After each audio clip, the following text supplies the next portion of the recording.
J'ai participé à de nombreux voyages dans la nature au cours de ma vie, mais je peux vous dire sans hésiter que rien n'est comparable à l'isolement désolant et glacial de la taïga. Lorsque j'ai signé pour faire partie de l'expédition dans l'une des forêts les plus reculées et les plus intactes de la planète, je n'y ai pas réfléchi à 2 fois. J'ai toujours été prête à partir à l'aventure.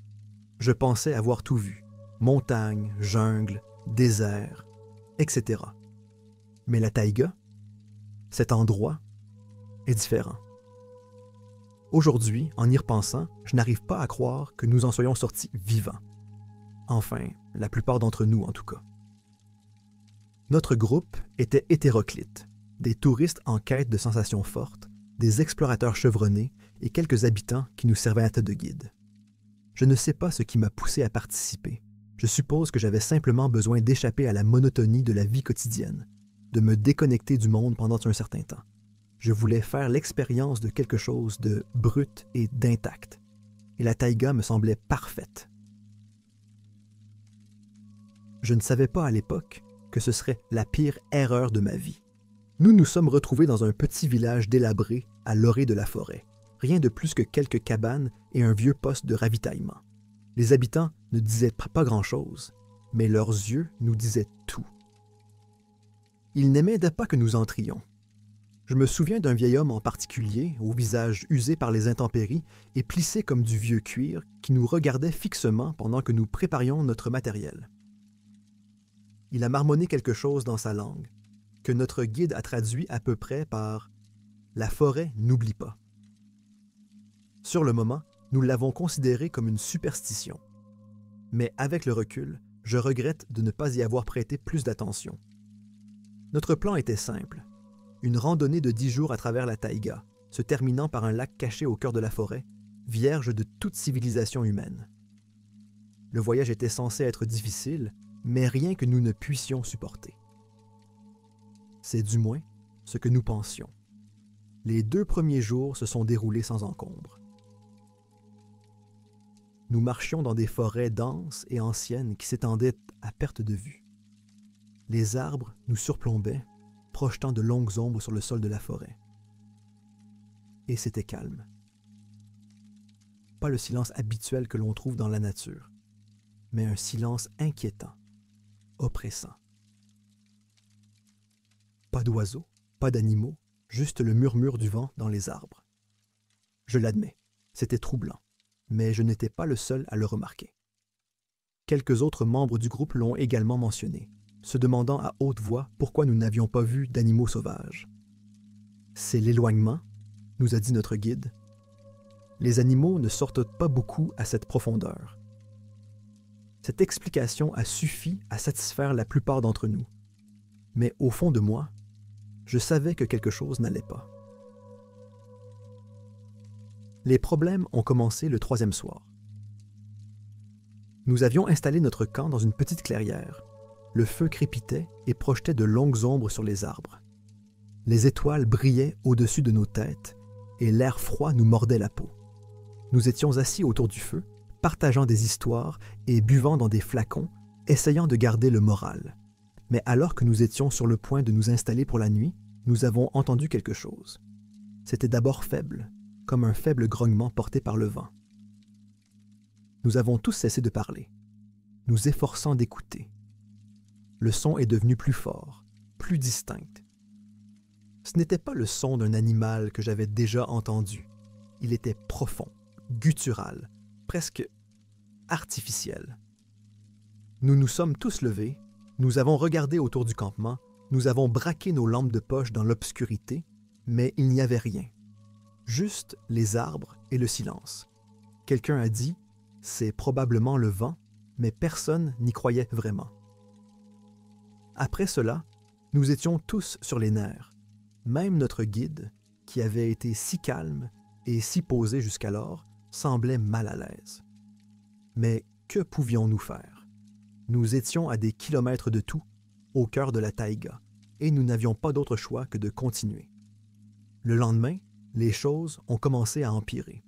Nous avons trouvé des traces près de notre campement, des empreintes massives, plus grandes que celles d'un humain et certainement pas celles d'un animal que nous connaissions. Elle s'enfonçait dans les bois et disparaissait dans un sous-bois épais. Nous avons tous échangé des regards nerveux, mais là encore, nous ne pouvions rien faire. Nous étions arrivés jusqu'ici. Faire demi-tour maintenant n'était pas une option. Lorsque nous avons commencé à ranger notre matériel ce matin-là, l'humeur du groupe avait changé. Il y avait moins de bavardage, moins d'enthousiasme. Je pouvais sentir la tension monter. Chaque craquement de brindilles, chaque rafale de vent dans les arbres donnait l'impression de porter quelque chose qui nous surveillait. Personne n'a reparlé des empreintes de pas, mais elles sont restées gravées dans mon esprit. Quel genre de créature pouvait laisser des traces aussi grandes? Nous avons continué notre randonnée, nous enfonçant dans la taïga, les arbres devenant plus épais et les ombres plus longues. Le guide, qui marchait avec assurance à l'avant, commença à nous regarder de plus en plus souvent, les traits tirés et le visage pâle. Je savais qu'il le ressentait lui aussi. La forêt semblait se refermer autour de nous, comme si elle ne voulait pas que nous soyons là. Vers midi, l'un des touristes, un jeune homme qui avait été si enthousiaste au début, s'est arrêté net. Il a pointé du doigt quelque chose en dehors du sentier, à quelques mètres dans les arbres. Là, pris dans les branches épaisses d'un arbre, se trouvait un morceau de tissu déchiré. Il était sale, couvert de boue, mais il faisait indubitablement partie d'une veste, comme celle que nous portions tous pour le voyage. Cette vue m'a fait frissonner. Aucun d'entre nous ne voulait enquêter, mais nous n'avions pas vraiment le choix. Nous étions trop loin pour qu'il y ait quelqu'un d'autre. Ce morceau de tissu signifiait que quelqu'un, peut-être l'un d'entre nous, peut-être un autre groupe, était venu ici récemment. L'idée que nous n'étions pas seuls dans la taïga aurait dû nous réconforter, mais ce n'était pas le cas. Pas avec les empreintes de la nuit précédente encore fraîches dans nos esprits. Nous nous sommes approchés prudemment de l'arbre, les armes prêtes, juste au cas où. Il n'y avait pas grand-chose à trouver. Pas de signe de lutte, pas de sang, juste un morceau de tissu. Nous sommes restés un moment à le fixer, nous demandant ce qui avait bien pu arriver à la personne qui avait porté cette veste. Finalement, notre guide nous a dit que nous devions passer à autre chose. Ce n'était pas notre problème. Mais aucun d'entre nous n'y croyait vraiment. Nous ne voulions tout simplement pas y penser trop fort. Au fur et à mesure que la journée avançait, le paysage devenait de plus en plus hostile. Les arbres étaient à peine tordus, leurs branches noueuses étendues comme des mains squelettiques. Nous avions l'impression de marcher dans un endroit ancien et oublié, une partie du monde qui avait été abandonnée par le temps. L'air lui-même était différent, plus épais, plus difficile à respirer, comme s'il nous oppressait. Nous nous sommes arrêtés tôt ce soir-là, décidant de camper avant la tombée de la nuit. Personne ne l'a dit à voix haute, mais nous voulions tous être prêts. Il y avait quelque chose dehors, quelque chose de tapis dans l'ombre, et nous ne voulions pas être pris au dépourvu une fois de plus. Je pouvais le voir dans les yeux de chacun, la peur s'insinuait, se propageant dans le groupe comme un virus. Nous avons établi un périmètre cette nuit-là, en plaçant nos tentes les unes près des autres et en gardant le feu allumé. Le guide a insisté pour que nous fassions le guet à tour de rôle, et nous nous sommes donc divisés en paires. Je me suis porté volontaire pour le premier quart, espérant que le fait d'être occupé empêcherait la peur de me ronger. La nuit était froide, et le feu n'aidait pas à lutter contre le froid. Je suis resté assise, fixant l'obscurité au-delà de la lueur des flammes, essayant de ne pas laisser mon imagination s'emballer. Mais c'était difficile. Chaque bruissement de feuilles, chaque murmure de vent ressemblait à quelque chose qui se rapprochait. C'est pendant mon service que nous l'avons entendu à nouveau, ce même grognement grave et guttural. Mais cette fois, c'était plus proche, beaucoup plus proche. Mon cœur s'est mis à battre la chamade et je me suis levé, lampe de poche à la main, pour scruter les arbres. Je ne voyais rien, mais je savais qu'il était là. Le son n'était pas naturel. Il n'appartenait à aucun animal que je connaissais. C'était quelque chose d'autre, quelque chose d'ancien. Les autres étaient maintenant réveillés eux aussi, blottis autour du feu, les yeux écarquillés par la peur. Nous n'avons pas parlé. Nous avons juste écouté, attendu, espérant que ce qui se passait nous échapperait. Le grognement se fit entendre à nouveau, cette fois de l'autre côté du camp. Je me retournai pour essayer d'apercevoir ce qui nous traquait, mais il n'y avait rien, juste l'obscurité oppressante et sans fin de la forêt. Je sentais l'adrénaline monter dans mes veines. Mes mains tremblaient en serrant plus fort la lampe de poche. Et puis, sans crier gare, le feu s'est éteint. C'est arrivé si vite, comme si quelqu'un avait jeté une couverture sur le feu. Un instant, nous étions baignés dans sa chaude lumière, et l'instant d'après, nous étions plongés dans l'obscurité la plus totale. La panique s'est immédiatement installée. J'ai entendu quelqu'un crier, puis nous nous sommes tous précipités, cherchant nos lampes de poche, nos armes, n'importe quoi pour nous défendre. Dans le chaos, j'ai entendu un bruit, quelque chose qui s'écrasait à travers les arbres, quelque chose d'énorme. Il se déplaçait rapidement, trop rapidement pour être naturel.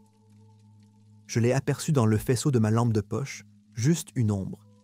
Mais c'était suffisant. C'était énorme, dominant les arbres. Ses mouvements étaient rapides et délibérés. Je n'ai pas réfléchi. Je me suis contenté de courir. Je pouvais entendre les autres crier derrière moi, mais leur voix était noyée dans le bruit de ce qui nous poursuivait. Ce n'était pas seulement en train de courir, c'était en train de nous chasser. Je pouvais sentir sa présence, comme si elle respirait dans mon cou, ses grognements s'amplifiant à chaque pas. Je ne sais pas combien de temps j'ai couru. J'ai eu l'impression de courir des heures, alors que ce n'était probablement que quelques minutes.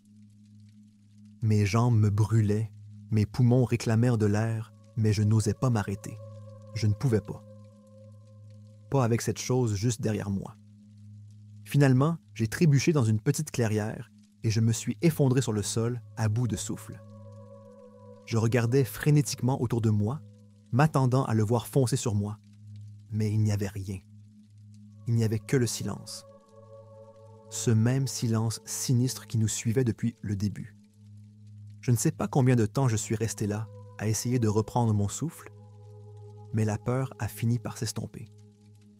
J'ai commencé à penser que peut-être, juste peut-être, je l'avais distancé.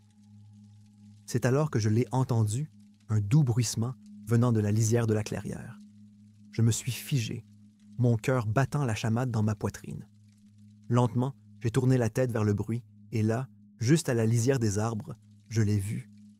Elle se tenait là, à moitié cachée dans l'ombre, et m'observait.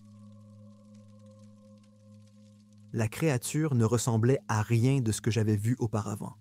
Elle était massive, facilement 2 fois la taille d'un ours, mais son corps était tordu, de forme presque humanoïde. Sa peau était sombre, couverte de saleté et de feuilles, et ses yeux rouges et brillants, perçaient l'obscurité comme des charbons ardents. Il ne bougeait pas. Il me fixait, comme s'il attendait que je fasse le premier pas. Mon esprit s'emballa. Je ne pouvais pas combattre cette chose, pas avec le peu d'équipement qu'il me restait. Et courir? Je savais que je ne parviendrais pas à le distancer à nouveau. Il ne me restait qu'une option, me cacher.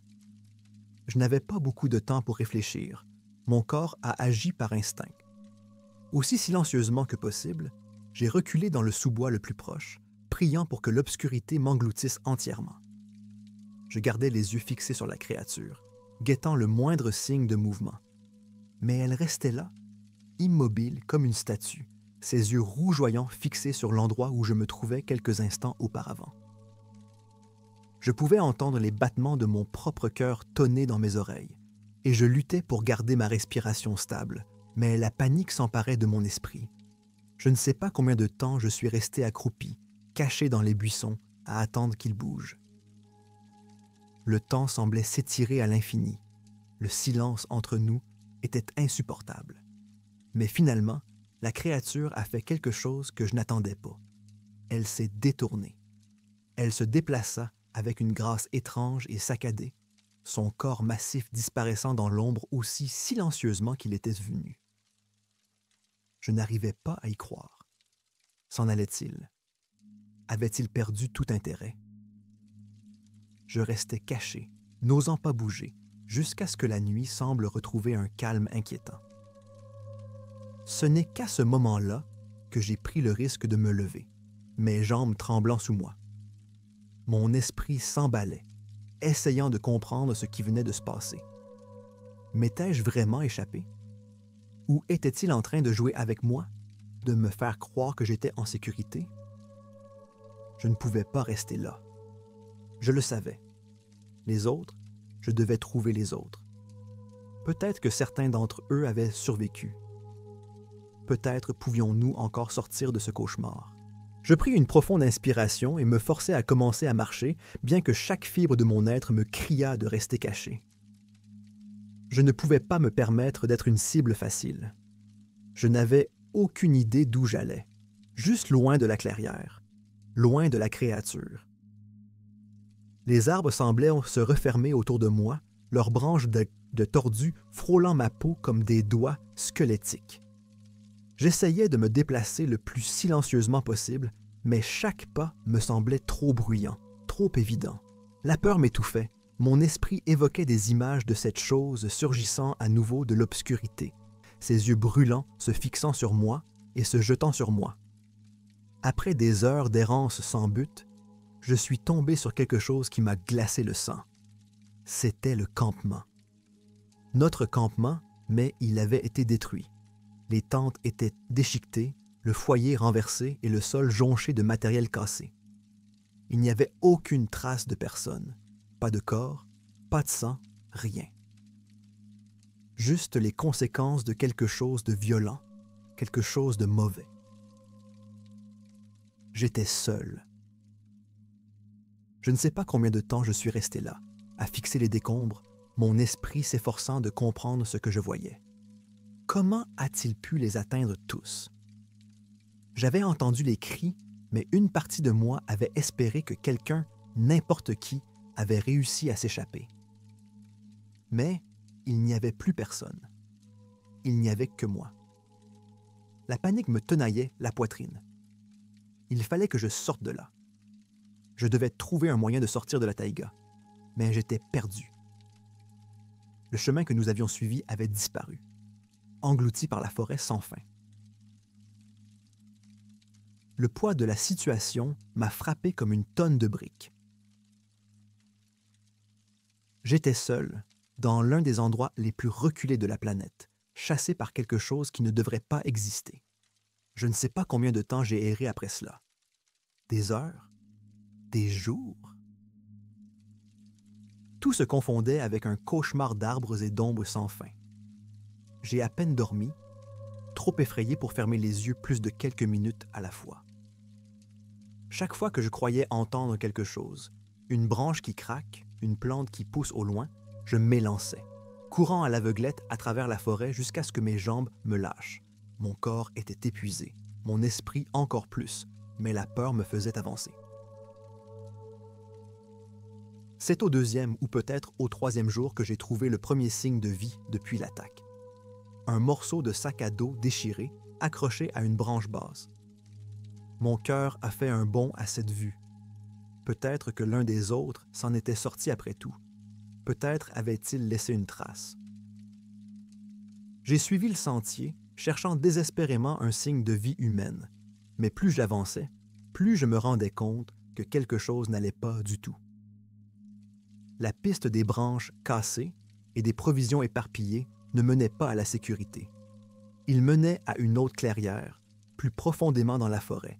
Et là, au centre de cette clairière, il y avait quelque chose que je n'oublierai jamais.